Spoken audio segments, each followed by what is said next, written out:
O, yanındadır, amma əvvəlki kimi deyil.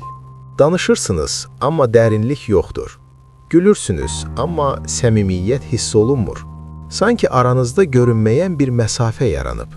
Bu, emosional uzaqlaşmadır. Ən təhlükəlisi isə odur ki, bu birdən yox, yavaş-yavaş baş verir. Az danışmaq, az paylaşmaq və zamanla tam susmaq.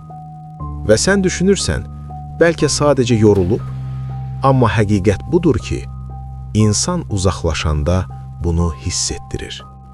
Sevgi təkcə yanında olmaq deyil, eyni zamanda hiss etməkdir.